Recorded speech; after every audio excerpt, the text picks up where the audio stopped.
that's coming around. He burns. Like I always say, I mean, they're still good looking. They stay on top of their shit. You know, they have the more potential to be the most of what women find most attractive right around that time, right? So, but it's low and slow. But there's a lot. You have more margin for error to maximize what makes you attractive, what makes you arousing as a guy, what makes you a high value man. You have a longer period of time than what makes a woman a high value woman in the sexual market sense. But what happens is women need to understand that their sexual market value is slow. It's hot and fast and it's off, right? It declines really quickly because it's a high peak parabola is what it is. Because think about this. When a man, let's just say you take a couple and they're both the same age, okay? And the woman is 23 and the guy is 23. The woman is at the peak of her power. She's at the peak of her sexual market power. And she's like, you know what? I'm going to give it to you because I think you have potential, blah, blah, blah. Okay. You stick with him. You married at 23, 24 years old, and you go off into the future together. Now you're 34, 35, 36, and the guy is hitting his sexual market value peak. But the woman right now is most definitely not at her sexual market value peak anymore. She's 10 years past it, or maybe a little bit more, 12 years past it. Right. And so what happens is, ideally, what should happen in a relationship between two people who are like both the same age is that woman goes through her peak years and she's at the top of her game. And then when she is on her decline and the guy is on his incline, that the relationship should be strong enough so that woman goes, oh, goddamn, I'm actually with a really high value guy. I got with a really good dude. And now if that is you, that's why I get so bent out of shape with like women got to build the equity, baby. Exactly. Well, build the equity, bitch. And then you listen to, we were just mentioning her name, Aisha Curry's like, oh no, it's not good enough. It's not enough for me. It's like, bitch, you're like on your decline of your decline of your sexual market value. And you are with an apex alpha guy. Where is that appreciation for that? High value guy. He's not referring like alpha, like he's he's like high value guy. High value guy. Yes. Yeah. So, but he's now. So you're with two people who are both the same age. Now they're 36, 37. Yeah. She is definitely on her age on her declination. I think she's 30, 31. But just our figurative, our theoretical couple here. When a woman is at 36, 37, she's definitely on the decline of her sexual market value because her sexual market value is perishable because men and women are different, right? And so men, if they've played their cards right, if they've maximized their potential, he is now at the apex of his, and that woman should be saying, damn, she's 33. She's 33. She's older than me. She's born 89. Yeah. And how old is Steph Curry? Let me look him up. Yeah, look up how old Steph Curry is too. So now you've got this woman who is 34 years old. 34. So he's 1 year. Well, they're pretty close to the ideal right there. So when Steph Curry hits to be 36, 37, and she's 35 or 36, who's going to be more valuable in a sexual market? Global sexual marketplace. Him by far. He's already. I mean, already he is. But even if you were to attribute that to like a normal couple, right? It would be. Yeah. And so that's what I get about like when I get a little bit bent out of shape. It's like women instead of being appreciative, they're like, well, he better live up to his fucking responsibilities. He better be, he's a man. He's a man. He's got to do what I tell him to do, right? And the reson why women get controlling at that point is because they become insecure because they know that he's at the top of his game and she is well on her way out the door as far as she's on her way to become Paulina Porizkova. Yeah, right. Yeah. She sees it coming. And so rather than saying, "Baby, I love you. Thank you so much." Every Thanksgiving, it's like, "Oh Lord, thank you for my husband." There ought to be some sort of appreciation right there, and not because I think the guy ought to be. It's not for the guy's sake. It's for the woman's sake, because a woman needs to have the insight to be appreciative of the situation that she's in. He's at his apex and I'm on my descent right now. Thank God that I got with this guy who really loves me, is invested in our kids and wants to be a good guy. And instead you're like, that motherfucker better do what I tell him to do. Like if that's the case, you want to know why women get that way is because we have a gynocentric social order that teaches women that the world is a fucking oyster and they don't need no man. They want a man. Yeah. If you are married to the man that you want rather than the man you need at 36 years old, you are in a world to hurt. Yo, and you know what? That's a fantastic point that you made, that women need to build the equity. They want to be able to kind of like marry the guy when they're on their decline and expect loyalty, and that's just not the way it goes. And that's what I mean about layers. Yeah. Like, there better be a lot of layers by the time she's at 37 and you're at 37. Yeah. For her sake, not your sake. And I'll take it a step further. Yeah. Let's say you built these layers up as a woman, you've invested with them, you have kids, you help them build them up, whatever the fuck you want to say. Let's go worst case scenario. Let's say you find out that he starts fucking other chicks and there's infidelity, whatever it may be. If you're the mother of his children, you're not a raging bitch. You accept the fact that he's going to have sex with other girls or whatever. I promise you, there's an extremely high likelihood he's going to keep you around. And even if you end up falling out with him and you're not his main chick anymore, whatever, he's probably going to take care of you, or at bare minimum, the kids. But we know, statistically speaking, men don't initiate the breakups. The women do. You know, women also have this this unreal perception. I can get better. I can do better. Get better. And not only that, they think my guy's going to leave me when he makes it. And the reality is the numbers show it. Men don't leave women. Even when they should, they don't leave women. So if you have kids with him, you know that from a statistical standpoint that he's probably not going to leave you.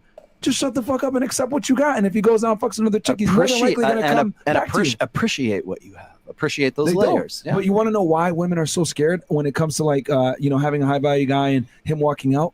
It hit me just now. Because if the roles were reversed, they'd be out in a fucking instant. Right. That's the difference. Because women don't understand that men aren't hypergamous. Yeah. We are okay with consolidating with a girl that might not necessarily be the fucking best. We're okay with that. But for them, they can't fathom that. I said this on another podcast, guys. Women are not empathetic. They're sympathetic. And what I mean by that is that with sympathy is she could feel sorry for you. But with empathy, she'll never understand you or be able to be in your shoes. Okay? And this is a perfect example of this when I mean women aren't empathetic. A man, right, can be with a girl.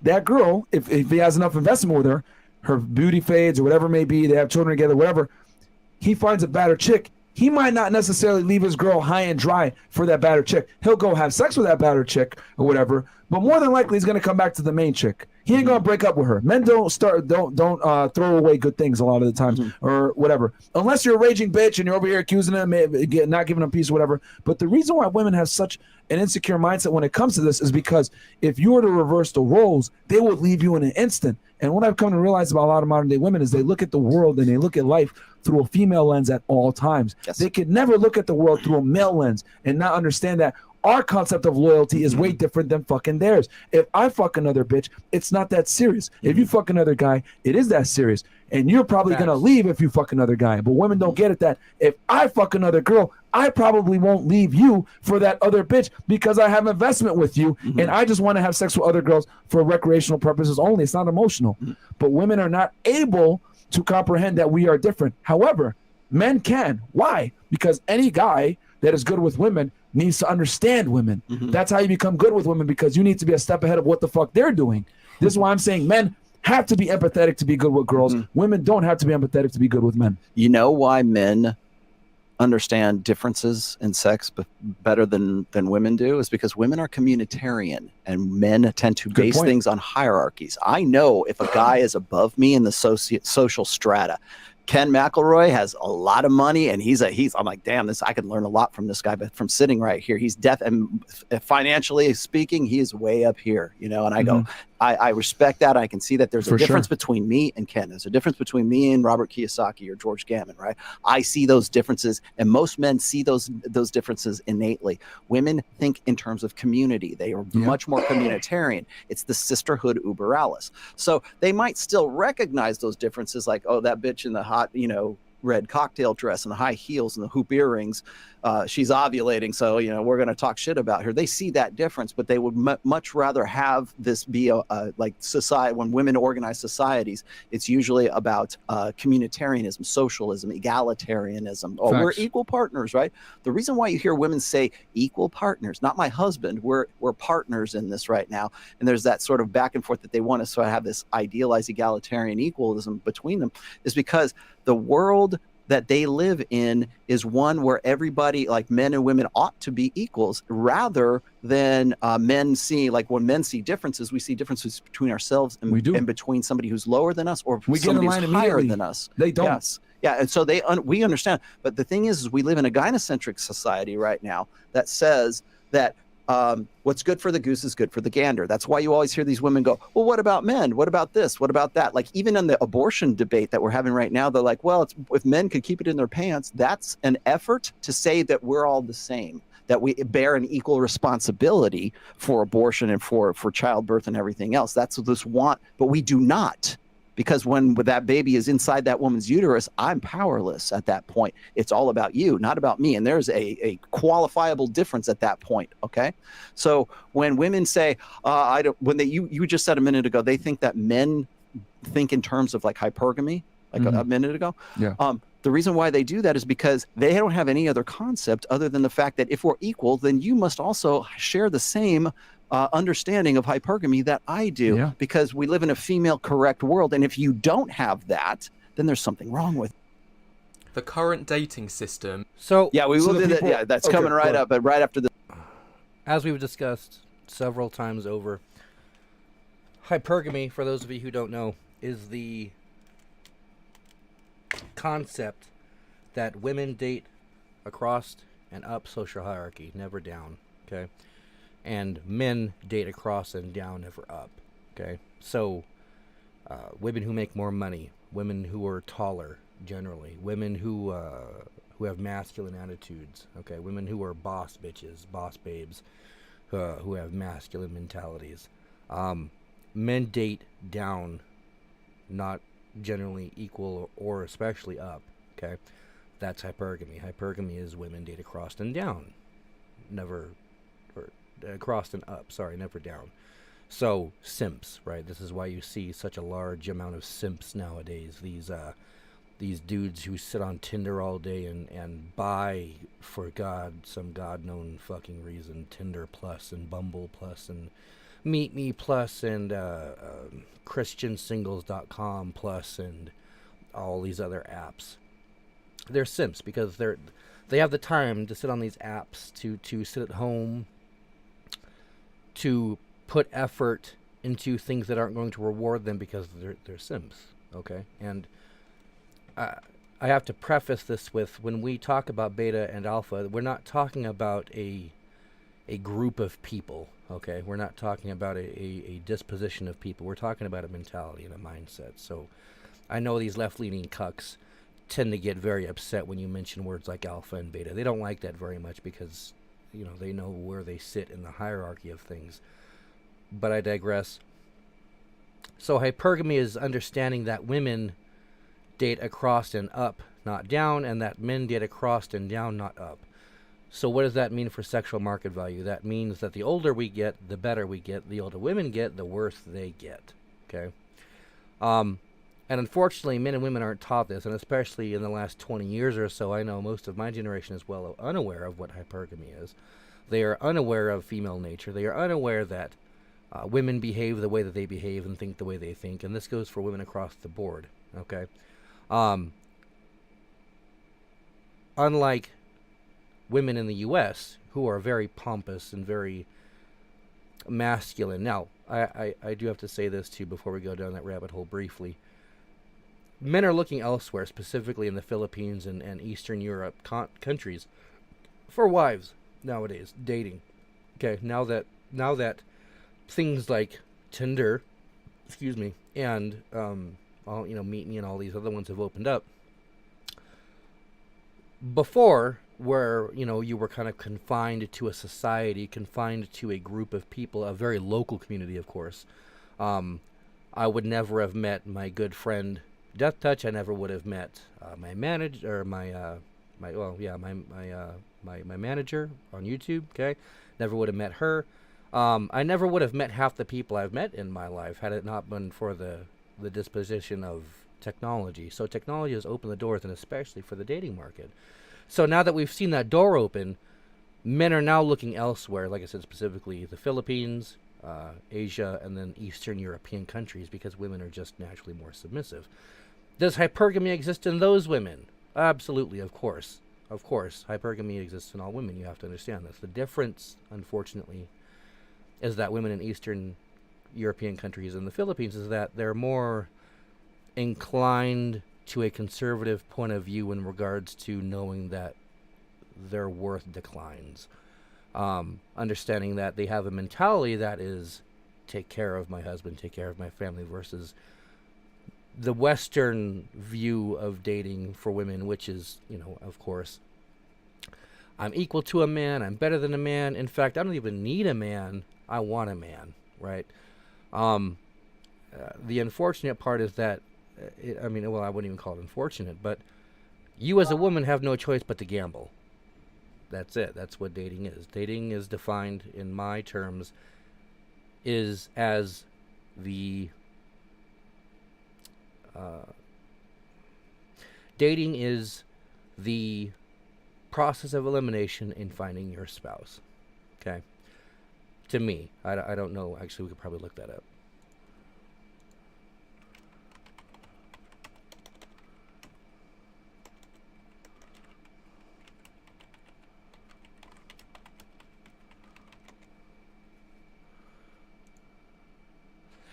Establish or ascertain the date of an object or event, indicate or expose as being old-fashioned.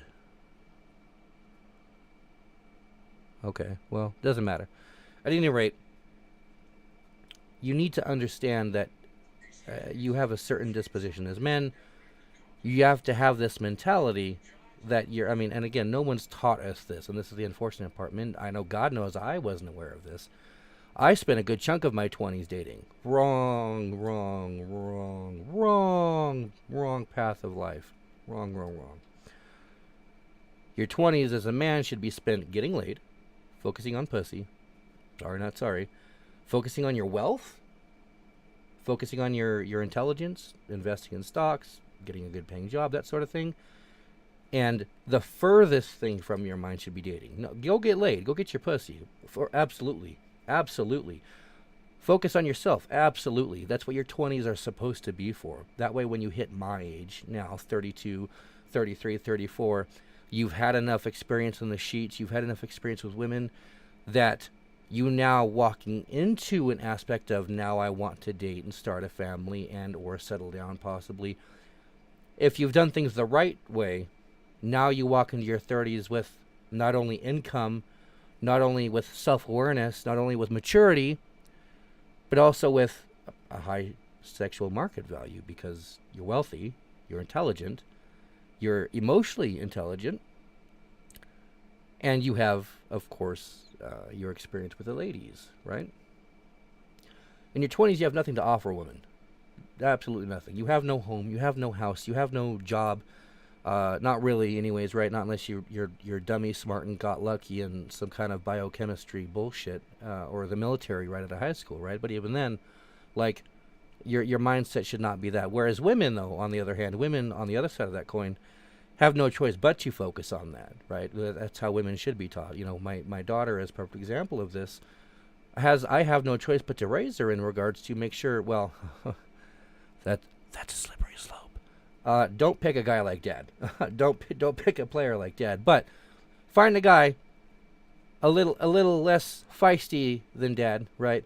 But find you a man who wants substance, who wants loyalty, who wants compassion.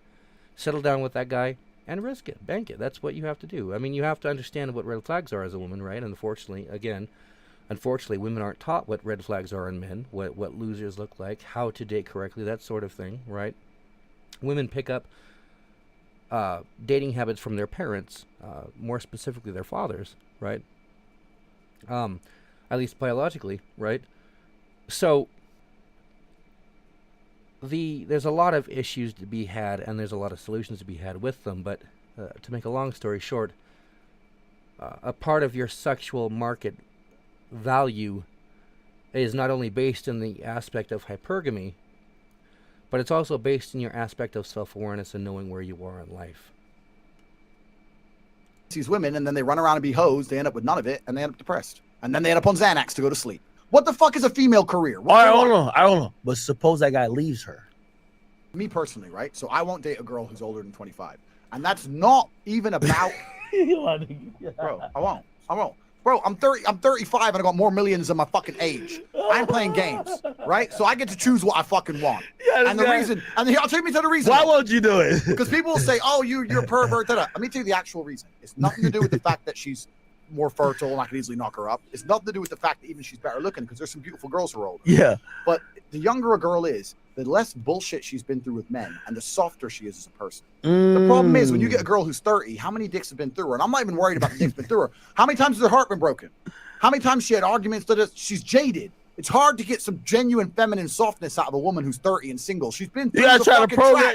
She's been through too much. We talk about a man's been through trauma. Any bitch that's 30 and single's been through it. She's fallen in love. She's been cheated on. She got fucking eloped on. Dude disappeared at the wedding. She probably thought she was going to have a kid and be married by 28. Yeah. So now she's 2 years past that shit. She's frustrated. She's pissed. The guy she thought he was going to be with fucked her sister. She's upset at life. And when she gets with you, you're just another one. You're a man too. They're a bit angry. Yeah. When you get the young one. Well, she had her heart broken once. I was like, yeah, it's because he's a boy. You ain't with a man yet. Okay. Boom, yeah, I love you. It's a happier experience. It's not even about how they look. Okay. My point is, so this is why I like younger women, because they're not jaded. Okay. So let me ask you this question. Like, I asked you the question. Sure. So, so sorry to interrupt you. And what's going to happen is, when people see this, there's always going to be some old hoe going. When I say old, I mean like 28. Should be sitting there going, "You're not a real man. Because you're a real man, you can handle a strong woman." Yeah. You know what? I don't even talk to old hoes, so don't even fucking tell me, because I don't care what you think, because I don't want you. So just you think what you want over there. But here's the thing, and I think this is why. So, I think women are looking, if they're listening to this and they're hearing what you're saying, they're like, "Fuck." If you're saying that, like, at 28, if we haven't gotten some shit already locked down, we might be a little fucked up. You're basically saying we lost the DNA lottery. Because, like, so now this is why they're going to say misogynistic, right? They're like, because we weren't born a male, we're so disadvantaged, we can't fucking win. We just have to basically go lay down the sword and be someone's bitch. And this so the question they would have to use, how the fuck do you win as a woman? That's a very good question. And I'm going to say something now, because there's a lot of men out here who complain about women. And when I hear men really complain about women, it almost has a tinge of, the men who are complaining don't see it. But what I identify is a slight tinge of jealousy. When they're like, well, you know what, you women, you get to do this and this and this, and I can't do that and that and that. And I'm like, you almost sound like you're jealous of the bitch, right? I can do anything a girl can do anyway. I really think being born as a woman would be a tragedy. I can't imagine life. It would fucking suck, because everything I enjoy about life. What would you tell a daughter, though? I would tell my daughter, look, there's balance in the universe. You don't want somebody like daddy, but you don't want no bitch. You're going to get a guy who's like 50-50, and you're going to tie his ass down with a kid around 22, 23. So you would tell her to trap him? I tell her that family is the most important thing in the world, and as a woman, your imperative should be trying to find a man who can provide for a family. And have at 22? Bro, at 22. What the fuck is a female career? I don't know. But suppose that guy leaves her. Correct. That's a possibility, right? And that's why I'm talking about the balance. But I really do believe, there's nothing, maybe you can correct me on, I don't think men leave women very often unless the woman is really pushing for it. If you had a woman and she was basically pleasant all the time, even if you fucked off and fucked all the bitches and came back 13 days later. So she has to tolerate. She has to tolerate. That life as a woman is about tolerance. You need to get a guy. And this once again comes from my world travels, right? This is where they get tight at you, though. Tolerance. Now they're getting mad. But listen, I know girls listen, I was in Russia. The friend of the girl I was dating, she was married to a billionaire, a billionaire. A fucking B. And she came out with us for lunch, but she had to go home because she had to be home by 6 because her security wanted her home by 6. She had rules, billionaire, right? And she said, I see my man once a month, but you know what? I love him and my bills are paid and I have a nice car and I have a nice life and I just have to accept that this is the life I'm taken care of. And she was just, this is what I've signed up for and my life is good. I ain't got no stress. Where's she from? She's Russian.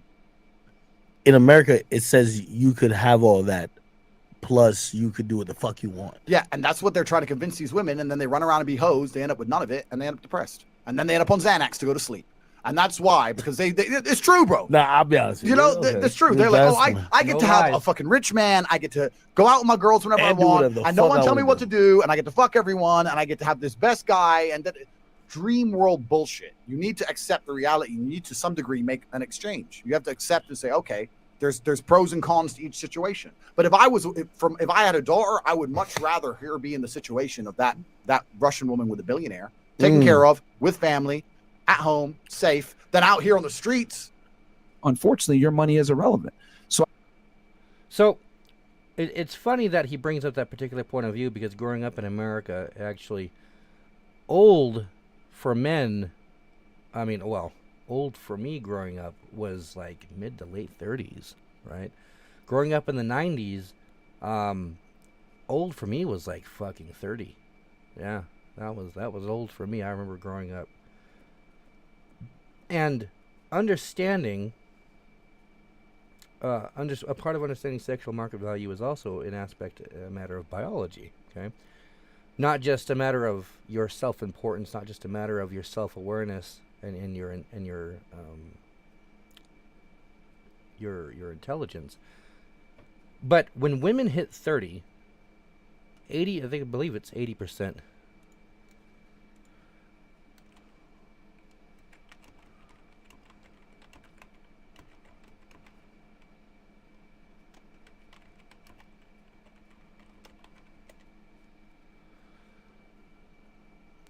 By the age of 30, through fertility, the ability to get pregnant starts to decline. The decline becomes more rapid once you reach your mid-30s. By 45, fertility has declined so much that getting pregnant naturally is unlikely for most women. So really what that looks like is 30 and 40, okay?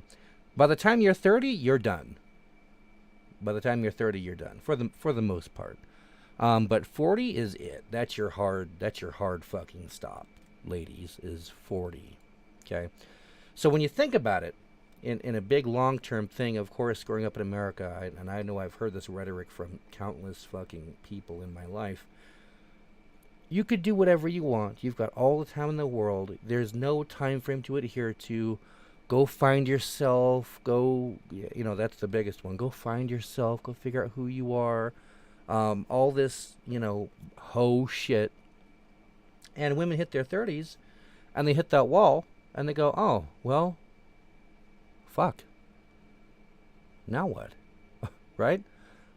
So, unfortunately, a part of understanding your sexual market value is in an aspect of understanding biology, in fact, that in pertaining to men, and of course, my hard mark for dating is 29. 29, 30.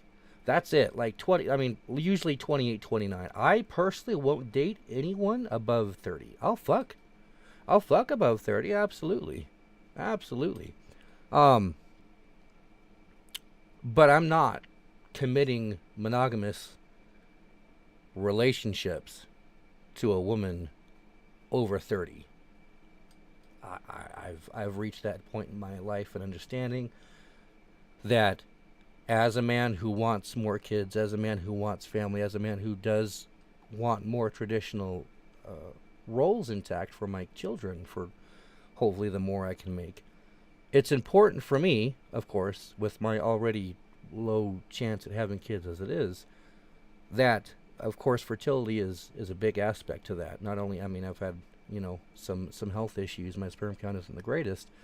And, of course, willingly inviting an older woman into my life to sleep with me is only going to further hurt my chances at the family that I want, right? So why would I do that? It doesn't make any sense. So understanding my sexual market value in aspect is just the basic understanding that if you choose older women, you get what you get, right? So 30 is it. 30 is old for a woman. That's just the reality of it. 30 is old. The younger you are, the more opportunities you have. That's just the reality of the situation, because of course men are inclined to youth and fertility. All men, doesn't matter. 50-year-old men, 60-year-old men, 30-year-old men, youth and fertility, kings. How much money you make, how mature you might be. Of course, there's a lot of things in play there, like we talked about in this video. Naturally being pleasant to be around, being submissive. There's a lot of other attractive qualities, but the baseline biological requirements for men across the board, are simply youth and fertility. right? So as long as you got a halfway decent face and you're not a fucking whale, your youth is your biggest factor in finding a good mate and finding a solid regular mate, okay, who's going to give you kids, who's going to pay the bills, who's going to take care of you. And yeah, you know, he might go off and cheat, he might go sleep with other women, but at the end of the day, as long as you're sucking his dick and cooking and cleaning and doing your job and doing everything right, the man's not going to leave you because you're doing your job, right? And we know this vice versa as well is true, because as we've seen by the divorce rates and the marriage decline rates in the studies, at least in the West, we know this vice versa because we see when men don't do their jobs, when men aren't on point, when men get fat, lazy, and complacent, what happens? Their wives leave. The men aren't leaving, right? The men aren't becoming abusive. The men aren't becoming raging alcoholic tyrants, right? The women are leaving because they're fed up with dealing with a fat, broke loser, right? So we see this. We know this. The problem is that women, for the last 50-ish years, have gotten away with not being held accountable for their actions. Women have gotten away with the last 50 years or so of getting away with ho shit. And now we very rapidly see the tables turning. We see this big MGTOW movement of, you know, MGTOW, for those of you who don't know, is modern men going their own way. We see a large movement of black pill. We see a large movement of MGTOW. We see a large movement of this red pill rhetoric, right? And we see a large amount of men waking up and realizing, hey, it's actually not my job to do the chasing. Hey, wait a minute, it actually isn't my job to, you know, focus on dating in my 20s and to, you know, like I shouldn't be simping in my 20s because I have no self-esteem, right? And men are now starting to wake up and realize what the fuck is what. And I advocate this. That's you know why I do this podcast. That's why we talk about this shit, because it's important. It's obviously benefited me quite a bit. And I would like it to benefit you, so here we are talking about it, right? So, for the men who might watch this, of course, there's a lot of aspects involved in understanding what SMV, sexual market value, is, and how it applies to you. But for the ladies who watch this kind of stuff too, I really hope that you get a grasp at the reality of your situation, okay? If you're with a bum or a loser or, you know, a dude who's not going anywhere, I mean, you need to leave him. Your time is not on your side, okay? I personally have known in the last 12 months, I know 4 women who are currently with losers, married and or boyfriends. Well, I'm pretty sure 2 of them are married. The other 2 are just dating. 4 women.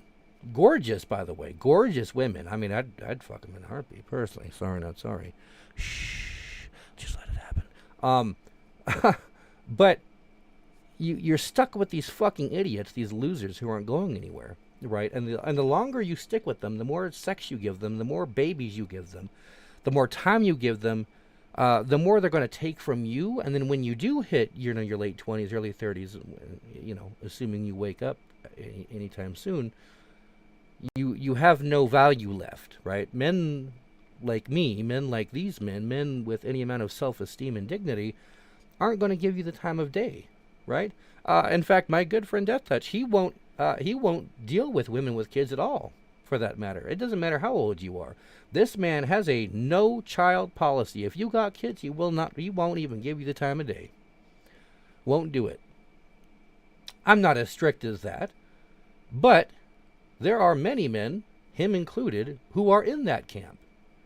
You've got a couple repo. You've got at least 1 repo under your belt. Sorry, I can't fuck with you. Because no one told you, as a girl, growing up, as a teenager, whatever, as a young woman, no one told you this shit. So if you stumble across this channel, if you take any interest in this kind of aspect and walk in life, then it would behoove you to listen and take some advice, especially from men who have been there and done that. And I would urge you to wake up and really start taking a look at why your grandmothers were happy, why your great-grandmothers were happy, why women in Eastern countries are happy, places like Russia, Africa, Islam, Japan, okay, these third world countries, okay, who are, Americans are haughty about this. Oh, they're so backwood. Oh, they're very fire and brimstone over there. I mean, when you look at the divorce rates of these countries, right, the statistics speak for themselves, okay? I don't know what else to tell you. But with that being said, we will go into our last video for the night. She needs to like you more than you like her. Is the girl needs to like you more than you like her. And I think a lot of guys make this mistake where they prioritize the girl and then they end up liking her more and they invest more and more into the girl. And then women is one of the females are one of the rare commodities where the more you invest in it, the more you actually lose. Yeah. You're better off investing less. And the reason why, I know that sounds crazy, is because women respect men that not only think, but behave as if they're better than themselves. Because it satisfies that hypergamous filter we were talking about before. If a guy acts and demonstrates, I'm better than you by liking her less than she likes him, that's going to force her to chase his validation at all times. That's how you keep women engaged. I always use this, Mystery talked about this in one of his books. Like women are kind of like cats. And you as the guy, you got a ball of yarn. You got to throw the ball of yarn and continuously slowly retract it so that the cat continues to chase the ball of yarn. But if you keep that ball of yarn stagnant, it's going to play with it a little bit and then eventually get bored and walk away. Yeah. And that's how women are. You have to always have them chasing your validation. The only way they're going to do that is if, number one, you make yourself the priority, and then number two, she likes you more than you like her. And that's how relationships last. Because the girl always has to feel like she has the best guy that she can get. You're the When it's prize. the other way around, you're the prize. And I think not enough guys buy themselves to say, I'm the fucking prize. And they pedestalize the girl. And that's a fucking recipe for disaster, because women don't know how to act when they're in a leadership position or where they're the fucking prize. They really don't. And if you don't believe me, look at the world that we're in now. The divorce rates are high. Women initiate 80% of divorces. Over 50% of marriages end in divorce. Girls initiate most of the breakups. It's because we got a bunch of guys out here pedestalizing these hoes. Yeah. And the guys can't do that. You have to look at it like, yo, I'm the fucking prize. If you want to deal with me, this is how it's going to be. And when you put boundaries up and you make it where the girl has to compete for your affection and you have rules and standards, so your relationship, like, yo, I don't really date girls that do girls' nights out. She might be like, oh, what the fuck? But she's going to respect you. And respect is more important than anything else when it comes to girls. Like, so many guys are concerned with the girl liking them. Fuck that shit. She needs to respect you. Because if she respects you, then the love is inevitably going to come after that. Because when she respects you, that respect has come from something called fear. And that fear isn't necessarily you smacking the shit out of her. No, it's fear of loss. Because you've gotten yourself up to such a high point where she can't necessarily replace you.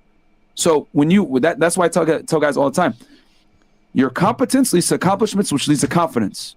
That confidence echoes in eternity when you deal with the girl. And then she could feel that, because a lot of guys don't have that. And then she knows that she's like second, third on your priority list. She likes you more than you like her. She's going to constantly be chasing your validation, and that's going to satisfy her filter. Like, okay, is this guy the best that I can do? He probably is, because I can lose him at any minute. And that's why I think it's really good to have one foot in, one foot out. Now, is that toxic? Is that kind of fucked up or misogynistic? Sure, you could say that, but it's not misogynistic. It's realistic. Women need to always feel like they got the best option to behave correctly. And unfortunately, these traits are what make guys attractive to women. This is why the bad boys always win and the nice guys lose. Why do women leave deadbeat, lazy, non-ambitious husbands? Despite being married, why do women leave losers? You, a loser. Why do women leave you? Because you're a loser. Because you're hypergamous. Or because they're hypergamous, rather. Because women, due to their hypergamous nature, will always go to the best nigga. If you're not on point, there's another nigga who is. Period. End of story. Sorry, not sorry. That's how it goes. Okay. I have no pity for married men. I've got no pity for men with girlfriends. I've got no pity for other men in that regards. See, no mercy was ever shown to me. No gratitude was ever shown to me. I was taught the hard way. Okay, the school of hard knocks. All this shit that we talk about. It took me losing my ex of 7 years and a woman that my own daughter called mom. It took me losing my house, my friend, my lover, my family, everything that I knew, gone. Rock bottom. Absolutely nothing. Absolutely nothing. It took me about a week to go get a job at one of the temp agencies, and from then it was off and running. Off and running. Okay? So, I've got no pity when it comes to this kind of shit. You have no choice but to learn. Okay? And especially in regards to this dynamic of how men and women should be treating each other, and of course sexual market value, okay? The reason respect comes before love is that, as we've discussed many times before, women don't fuck men they like. Okay? That's why I know a handful of married women who haven't slept with their husbands in a couple months. Shh, don't tell them. Because they don't respect them. Respect comes before love. And if she doesn't respect you, then she doesn't love you. And if she doesn't love you, she's definitely not fucking you. Okay? You, as a man, should be busy. And I have to, and I really want to drive this point home, because I know a lot of women will watch this and get upset. This is not playing games. This is not playing hard to get. This isn't playing hard to get. This isn't some kind of game. Okay? Men should be busy. I tell you guys this in most of these lives that I do. You know how many texts I get every day? Every day, I shit you not. I don't care if you believe me. I'm not going to blast their phone numbers all over the internet. You know how many texts I get every day? 4 to 5. I never go a day without a good morning and a good night text from somebody. Okay? Guess how many of them I entertain?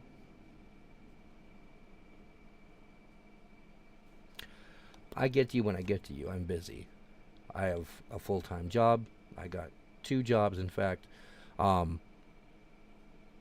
I'm busy with this podcast. I'm busy reading. I'm busy now with kittens. I'm busy doing my remodeling. I've got a full-time job to take care of. I've got books on my stocks to read, because I'm a bit of a dum-dum when it comes to math. I fucking hate math in all aspects, but I have no choice but to learn this shit for the betterment of myself and my child. So, despite not being very good at math, and despite not having any interest whatsoever in the love of math, I have no choice but to learn this shit the hard way, so that way I understand how to invest, what to invest in, that sort of thing, right? So I've got a lot on my plate at all times, okay? So when I have the chance to get to you, I'll get to you, and that's just how it goes, okay? I now, at this stage in my life, have a 24-hour rule, okay? Because I get a lot of messages on Facebook and stuff, okay? If I get left on red or go unanswered for 24 hours, I unfriend and delete, and it's as simple as that, okay? And it's actually really funny, because I'll get weeks and weeks later, I'll get a random message like just something like, what was that about, or hey, what's up, or whatever, and I'm like, who's this? And they're like, oh, it's Susan. I live in Nampa. We were talking or whatever. And I'm like, oh yeah, that's right. We were talking. I don't remember what about now, because it's been so long. But yeah, you must have left me on red or something. And these women, they get fucking butthurt, Chad. They get mad butthurt, because they expect men to be at their beck and call, right? Oh, keep you on the leash and reel you in, throw you the line out, reel you in, right? And I don't play that shit, because not only do I not play the game, I'm just too busy. So if you want my attention, you're gonna have to earn it. That's how it goes, right? So I am afforded now, because of my mentality, because of my shift in mindset, and shift in maturity, and shift in physical fitness, for that matter. I've gotten quite a bit healthier over the last 3 years than I was 3 years ago. I was quite the fat fuck, let me tell you what. When Sage left me, oh boy, was I a fatty. But because I've gotten myself to that point, I can now afford these luxuries, okay? So 4 to 5 texts every day. Make no mistake about it.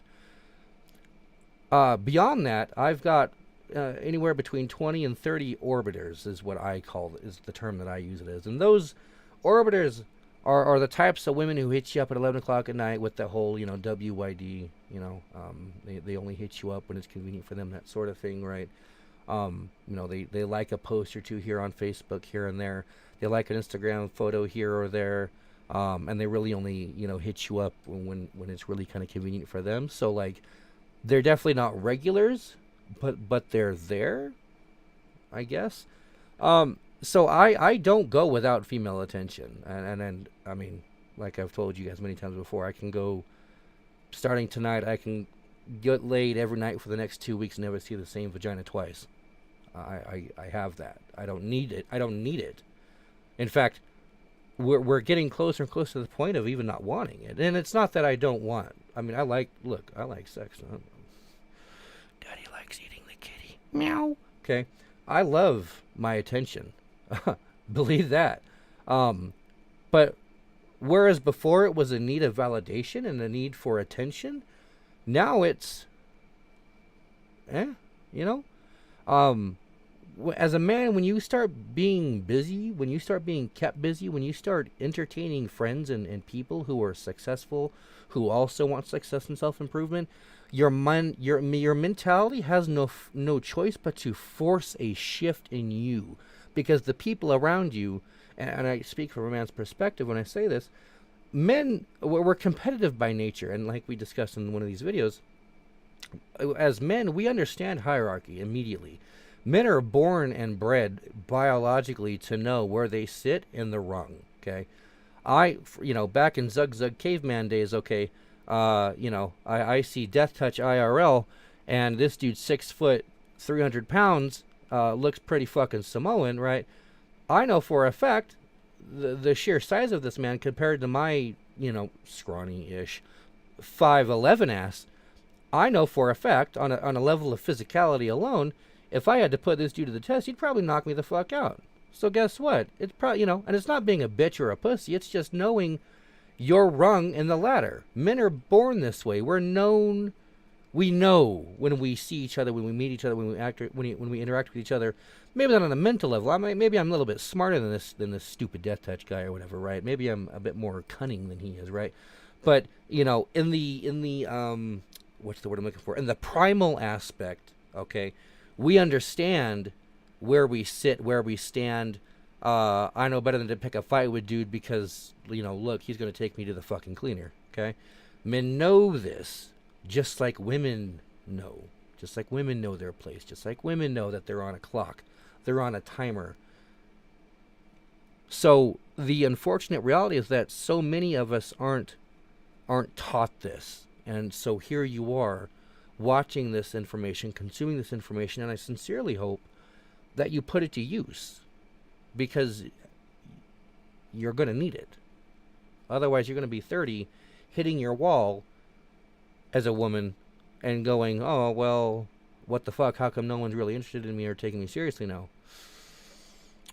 Well, remember when Ironbeard told you 5 years ago that you should have quit fucking around with that loser and you didn't? Well, here you are. You're wondering why you're in your mid to late 30s and you have no success with women. Oh, well, I remember that one time Ironbeard was telling me I probably should surround myself with better friends and a network of people and start looking inward rather than outward for validation.